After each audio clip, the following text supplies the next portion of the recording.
ಭಾರತೀಯ ಮಾನವ ಹಕ್ಕುಗಳ ಪರಿಷತ್ ವತಿಯಿಂದ ಸೋಮವಾರದಂದು ಸಿಪಿಐ ಸಾಹೇಬರಿಗೆ ಅಭಿನಂದನೆ ಕಾರ್ಯಕ್ರಮ ಆರಕ್ಷಕ ಠಾಣೆಯಲ್ಲಿ ಹಮ್ಮಿಕೊಳ್ಳಲಾಯಿತು.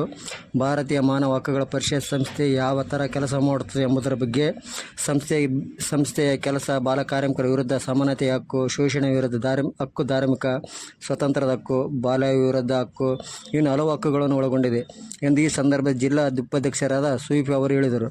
ಅಭಿನಂದನೆ ಸಮಾರಂಭದ ಬಗ್ಗೆ ಜಿಲ್ಲಾಧ್ಯಕ್ಷರು ಮಾತನಾಡಿ, ಸಿಪಿಐ ಶಶಿಕಾಂತ್ ಎಂ ಅವರು ಸಿರವಾರ ಠಾಣೆಗೆ ಬಂದು ಉಸ್ತುವಾರಿ ತೆಗೆದುಕೊಂಡ ನಂತರ ಸಿರವಾರ ತಾಲೂಕಿನಲ್ಲಿ ನಡೆದಿರುವ ಕೃತ್ಯಗಳನ್ನು, ಕಳ್ಳತನವಾಗಲಿ, ಕೊಲೆಯಾಗಲಿ, ಕೋಮು ಗಲಭೆ ಸೃಷ್ಟಿಸುವಂತಹ ಪ್ರಕರಣದ ಆರೋಪಿಗಳನ್ನು ರಾತ್ರಿ ಹಗಲು ಎನ್ನದೇ ಆರೋಪಿಗಳನ್ನು ಬಂಧಿಸುವ ಕಾರ್ಯದಲ್ಲಿ ಶ್ಲಾಘನೀಯ ಎಂದು ಈ ಸಂದರ್ಭದಲ್ಲಿ ಜಿಲ್ಲಾಧ್ಯಕ್ಷರಾದ ಹಿದಾಯತ್ ದೊಡ್ಮನೆ ಹೇಳಿದರು.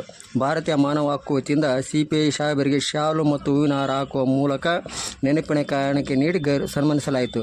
ಈ ಸಂದರ್ಭ ಜಿಲ್ಲಾಧ್ಯಕ್ಷರಾದ ಹಿದಾಯತ್ ದೊಡ್ಮನೆ, ಜಿಲ್ಲಾ ಸಂಚಾಲಕರಾದ ಶ್ರೀನಿವಾಸ ರೆಡ್ಡಿ ಸೂಫಿ, ಜಿಲ್ಲಾ ಜಂಟಿ ಕಾರ್ಯದರ್ಶಿಯರಾದ ಜಿ ಚನ್ನಬಸವ, ಮಾನ್ವಿ ತಾಲೂಕು ಅಧ್ಯಕ್ಷರಾದ ಅಂಬರೀಶ್, ಸಿರವಾರ ತಾಲೂಕಿನ ಅಧ್ಯಕ್ಷರಾದ ನಬೀರ್ ರಸೂಲ್, ಸದಸ್ಯರಾದ ಮಹಾದೇವ ನಾಯಕ್, ಶಿವಶಂಕರ್, ಶರಣಬಸವ ಬಡಿಗೇರ್ ಈರ, ಗಂಗಾಧರ ಬಡಿಗೇರ್ ಈರ ಹಾಗೂ ಪೊಲೀಸ್ ಸಿಬ್ಬಂದಿಗಳು ಇನ್ನಿತರರು ಈ ಸಂದರ್ಭದಲ್ಲಿ ಉಪಸ್ಥಿತರೆಂದು